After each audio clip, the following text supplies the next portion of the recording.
시청자 여러분 안녕하십니까? 전 세계 교회와 선교지 소식 전해드리는 CGN 월드뉴스 정은지입니다. 첫 번째 소식 CBN에서 보내온 소식부터 전해드립니다. 우크라이나가 평화협정에서 가장 우려하는 문제는 바로 종교의 자유입니다. 러시아가 지배한 우크라이나 영토의 크리스천들은 점점 더 많은 박해에 직면하고 있습니다. 다큐멘터리 포위당한 신앙은 전쟁 한가운데에서 신앙을 위해 싸우며 소망을 가져다주고 있는 크리스천들의 이야기를 전합니다. 우크라이나에 대한 러시아의 전쟁은 군인뿐만 아니라 모스크바의 요구에 굴복하지 않은 크리스천에게도 잔혹한 피해를 입혔습니다. The Christian role in this struggle is so critical. We come to minister to them, to see them, to listen to them.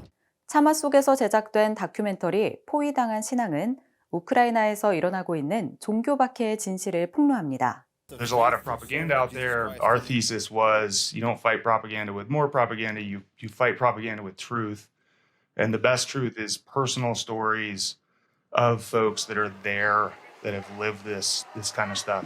다큐멘터리는 신앙 때문에 붙잡히거나 고문당하거나 도망쳐야 했던 목사들과 구호 활동가들, 그리고 신앙인들의 이야기를 담고 있습니다. The folks that stayed in these war-torn areas to help and to minister to their folks and to others to provide aid were really doing some amazing stuff. When the Russians took over and found these evangelicals, they find them very threatening. 크리스천이키 선교사는 최전선에서 싸우며 죽어가는 군인들을 섬기기 위해 가족과 함께 우크라이나로 이주했습니다. We want to give the food hand with a Bible and pray. So we just don't want to give food. We actually want to give Jesus, and that food gives us the access and placement to have a conversation about Jesus. 이 다큐멘터리는 단순히 러시아의 전쟁 범죄를 폭로하는 것만을 의미하지 않습니다. 전 세계 크리스천들에게 우크라이나의 형제 자매들을 위해 기도하고 함께할 것을 촉구합니다. God is our refuge and our strength, a very present help in trouble. 이곳 기쁜 소식 교회는 최전선에서 불과 10마일 떨어져 있습니다. 전쟁이 시작되기 전에는 매주 700명이 출석했습니다. 전쟁이 시작된 이후에는 대부분 피난을 떠났습니다. 그러나 지금은 새로운 성도들로 새로운 교회가 됐습니다. 전쟁 전에는 교인이 아니었지만 도움을 받기 위해 교회를 찾아온 사람들이 200명 정도 됩니다. I think the biggest thing is really praying for the Christians that are caught in this conflict and that they're able to serve as a model for our faith, both in staying strong, providing aid, being a beacon of light to their community, as well as just an end to this war, a just end to this war. 다큐멘터리 포위당한 신앙은 미국 성경박물관에서 상영 중이며 제작자들은 이 다큐멘터리를 통해 우크라이나의 위기를 조명하고 크리스천들이 함께하기를 바란다고 밝혔습니다. 미국 펜실베이니아주에는 모험에 대한 열정과 그리스도의 부르심을 결합하는 방법으로 자신의 신앙을 실천하는 한 사역자가 있습니다. 눈 덮인 슬로프에서 그는 스노보드에 대한 평생의 사랑을 국제적인 복음 운동으로 변화시켰습니다. 자세한 소식 전해드립니다. So my dad had me growing up on the mountains. My brother and I literally learned to ski pretty much as soon as we could walk. It was just something as a family we did, and we met people there, we built relationships there, and then we invited friends. 펜실베이니아주 남서부에서 조시 니플과 그의 가족 6명은 오랫동안 산과 함께 살았습니다. This is one to hit the gas and go, just a wide open cruiser. 눈이 내릴 때마다 이들은 함께하며 슬로프는 놀이터이자 안식처가 됩니다. You have that peace when you're out here on the mountain.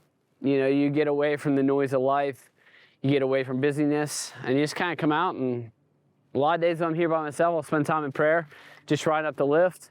I'll look at all the different trails going up the mountain.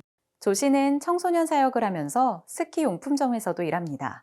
또 신앙 기반 비영리 단체 그리스도를 위한 스노보더와 스키어의 일원으로서 믿음을 전하는 데 열정을 쏟고 있습니다. There's roughly 15 million skiers and snowboarders throughout the United States. It's fueling a $15 billion industry. For the faith-based nonprofit Skiers and Snowboarders for Christ, this is their mission field. They're spreading the gospel to a culture that's relatively known for being carefree and sometimes lost in the dark. 조시에게 이 일은 모험이 아니라 부르심입니다. What do you think Jesus did? He spent time with people. He built relationships with them. He ate with them, he drank with them, spent time with them. That's ministry.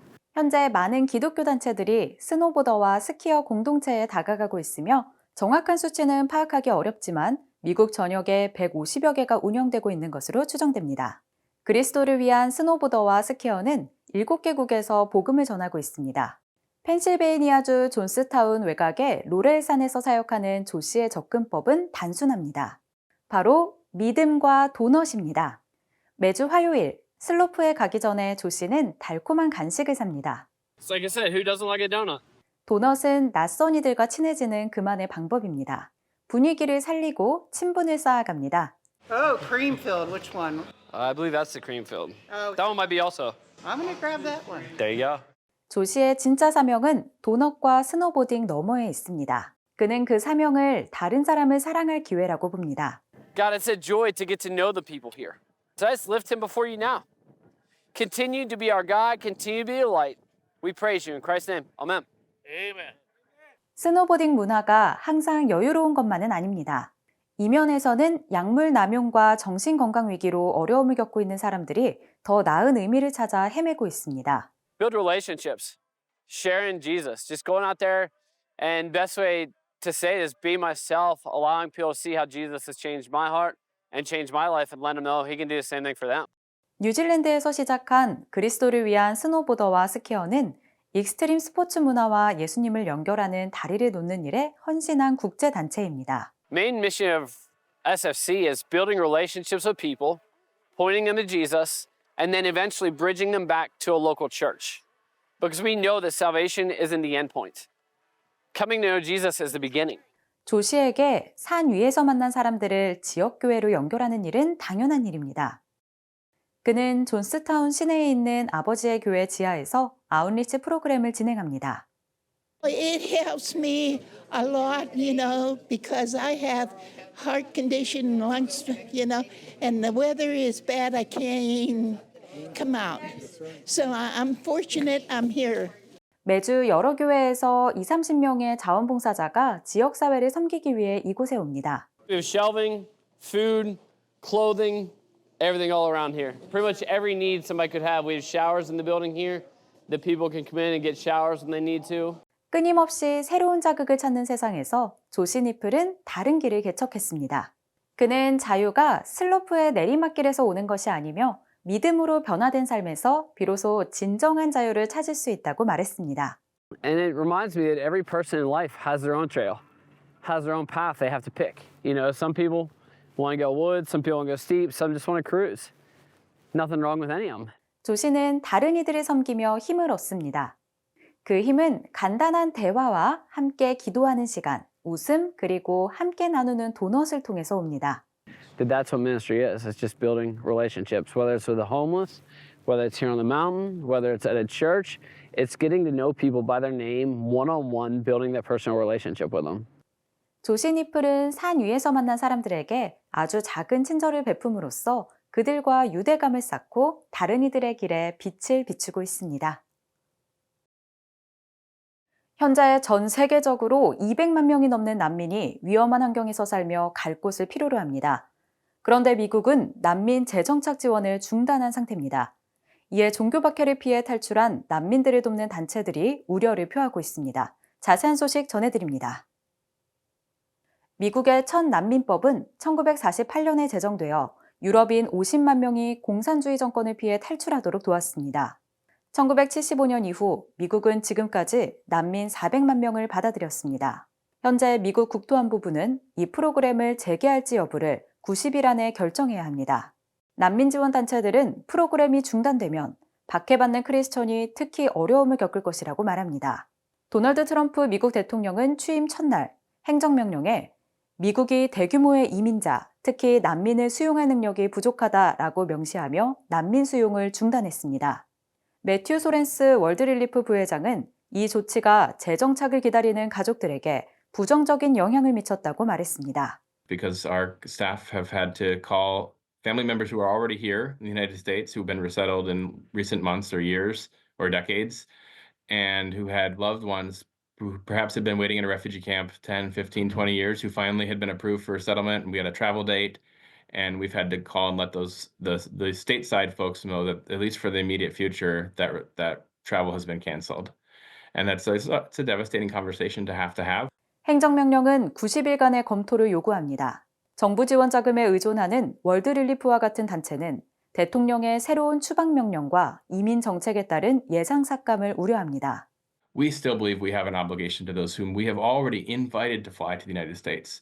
Our government arranged those flights. We made a commitment to them that we provide some very basic support. They've got basic food and other basic necessities so that we can help them then to find a job, to be economically self-sufficient. 전 세계에 박해받는 크리스천을 돕는 단체 오픈도어스 USA의 라이언 브라운 회장은 미국의 오랜 난민 정책에 박수를 보냅니다. Things is the U.S. has historically just been that beacon, if you will, that symbol of hope, that of a place where the weary and huddled masses are able to receive that sanctuary. 단체의 최근 보고에 따르면 현재 전 세계적으로 3억 8천만 명의 크리스천이 신앙 때문에 박해받고 있습니다. 수단, 이란, 이라크, 그리고 미얀마와 같은 지역에서는 예수님을 따르는 것이 투옥과 폭력 또는 더 심한 일로 이어질 수 있습니다. The majority of the Christians that we work with, they recognize that they have an opportunity in the midst of their persecution. For those that are denied opportunity, it is, for some of them, it is the net effect is a death sentence because they have literally no other opportunities, with the persecution that they are facing. For the U.S. to close its borders from those that needing and seeking that sanctuary because of their faith in Christ, it's a discouraging message. 라이언 브라운 회장은 미국이 재정착 프로그램을 대폭 축소하거나 종료한다면 종교 박해를 피해 도망치는 사람들이 영향을 받을 가능성이 가장 높다며 우려를 표했습니다. CGN 월드뉴스는 새로운 시대에 변치 않는 복음을 전하며 세상에 바로 서고자 하는 그리스도인들의 눈이 되겠습니다. 시청해주셔서 감사드립니다.